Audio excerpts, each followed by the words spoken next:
अस्सलाम वालेकुम। Pakistan property leader बहरिया town Karachi के प्लेटफार्म से मेरा नाम मोहम्मद अकमल नदीम है। आज मैं जिस जगह पे खड़ा हूँ ये DX स्टेट टावर की ऑन ग्राउंड लोकेशन है। अगर हम बात करें इसके डिस्टेंस के मेन गेट से इसका डिस्टेंस कितना है तो ये 2 मिनट की ड्राइव पर आता है।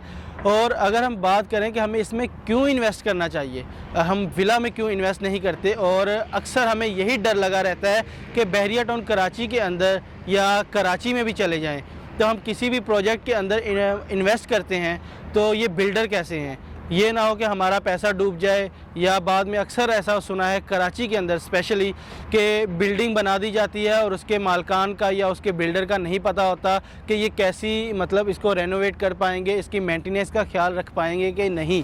लेकिन इसके अंदर ऐसा बिल्कुल भी नहीं है। इस्लाम स्टेट एंड बिल्डर्स इसका मुंह बोलता सबूत, इनके बहुत सारे प्रोजेक्ट बहरिया टाउन 1 के अंदर ऑलरेडी डिलीवर हो चुके हैं। और सेकेंडली ये प्रोजेक्ट जो इनका बनने जा रहा है ये ग्राउंड प्लस 18 की बिल्डिंग है।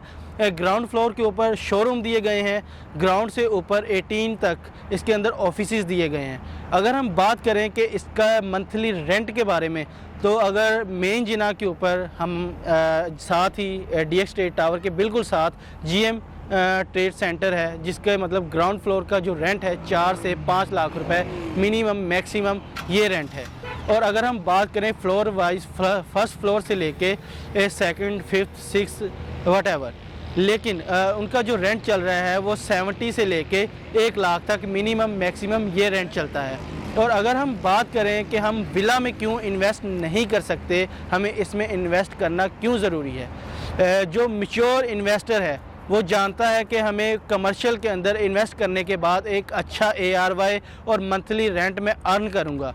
और अगर हम 1 साल बाद इसके अंदर जैसे सपोज़ कि हम आपको 1 साल या 2 साल पहले रिकमेंड करते थे कि आप अपना पैसा प्लॉट में इन्वेस्ट करें जिसमें हमें 2 या 3 साल बाद अच्छी होल्डिंग कैपेसिटी के बाद 3 से 4 लाख या 5 लाख रुपए पैसा अर्न करते थे। लेकिन कोई भी कमर्शियल किसी भी हम बहरिया टाउन ऑथेंटिक बिल्डर जो भी है, जैसे इस्लाम स्टेट है, अली सकलैन है, कैलिफोर्निया रियल स्टेट के जो प्रोजेक्ट बन रहे हैं ये बहुत ही ऑथेंटिक, और जैस्मीन मॉल, इसके अलावा आप किसी भी प्रोजेक्ट के अंदर अपना पैसा इन्वेस्ट करते हैं तो सपोज़ 4 साल बाद अगर हम इसको देखें तो हमने अगर 30 लाख, 35 लाख या 1 करोड़ की इन्वेस्टमेंट की है तो उसको हम मल्टीप्लाई करेंगे 2 के साथ। जैसे आज से 3 साल पहले लोगों ने ग्राउंड फ्लोर के शोरूम बुक किए थे मेन जिना के ऊपर तौहीद स्क्वायर में, तो आज उनकी अगर वैल्यू देखें तो 4 करोड़ की इन्वेस्टमेंट पे आज 10 करोड़ रुपए के उनके प्लॉट्स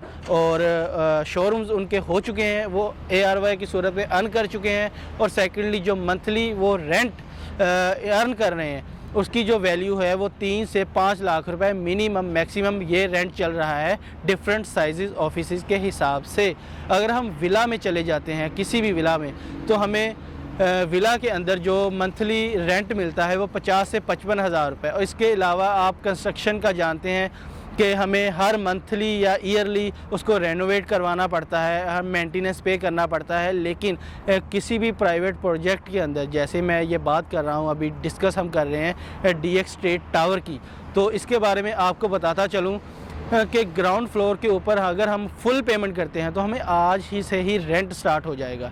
और सेकेंडली अगर हम 1 करोड़ की इन्वेस्टमेंट पे हमें मैक्सिमम 22 से 30 हज़ार रुपये का रेंट मिलेगा। सपोज़ अगर हम चले जाएं कि रेंट हम फुल पेमेंट करने पे रेंट हमें क्यों मिल रहा है, क्या ये सूद के ज़मरा में तो नहीं आता? बिल्कुल नहीं, क्योंकि ये रेंट जो हमें मिल रहा है खाली ज़मीन, अक्सर लोग कहते हैं कि ज़मीन खाली है हमें इसका रेंट क्यों दिया जा रहा है, ये रेंट नहीं है, ये डिस्काउंट है जो बिल्डर हमें मंथली रेंट की सूरत में दे रहा है। आज ही फ़ोन उठाएं और अपने ऑफिस शोरूम बुक करवाएं और अपना फ्यूचर सिक्योर करें। सही वक्त पर सही फ़ैसला बदल सकता है आपकी ज़िंदगी। अल्लाह हाफिज़।